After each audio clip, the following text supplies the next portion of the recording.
Hello, എന്തൊക്കെയുണ്ട് വിശേഷങ്ങൾ? അപ്പോൾ ഇന്നത്തെ വീഡിയോയിൽ ആദ്യം നമ്മൾ ഡിസ്കസ് ചെയ്യാൻ പോകുന്ന UFC 306.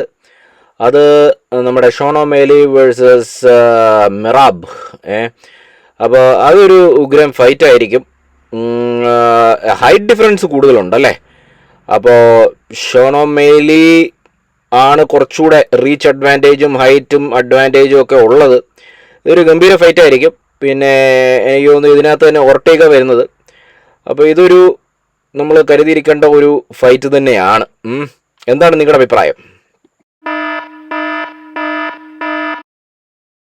എൻ്റെ പൊന്നോ, ഇതാണ് UFC 307 നമ്മുടെ അലക്സ് പെരേറ ആൻഡ് ഖലീൽ റൗണ്ട്ട്രി.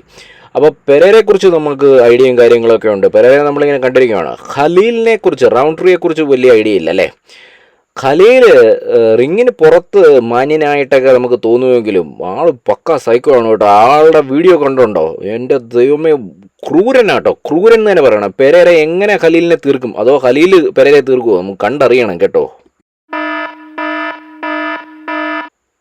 പിന്നെ നമ്മൾ വരുന്നത് UFC 308 മാക്സ് ഹോളോവേ തൊപ്പൂറിയ.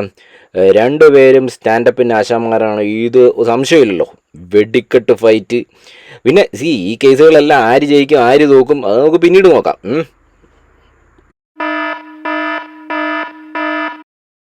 പിന്നെ മച്ചന്മാരെ, നമ്മുടെ ഇന്ത്യൻ MMA സീനിൽ നമ്മുടെ അങ്കദ് ബിഷ് ഈ ശനിയാഴ്ച ഫൈറ്റ് ചെയ്യാൻ പോകണ നമ്മുടെ റോഡ് ടു UFC. അപ്പോൾ അൻഷുൽ ജൂബിലി, പൂജ തോമറിന് ശേഷം നമുക്ക് അങ്കദ് ബിഷിനെ കാണാൻ പറ്റുന്നതാണ്. എതിരാളിയെന്നാണ് കേൾക്കുന്നത്. പിന്നെ അൻഷുൽ ജൂബിലിയുടെ കേസ് പറയുകയാണെങ്കിൽ നമ്മുടെ പാകിസ്ഥാനിൽ ഇപ്പോൾ ബ്രേവിൻ്റെ ഒരു ഫൈറ്റ് നടന്നിരുന്നു.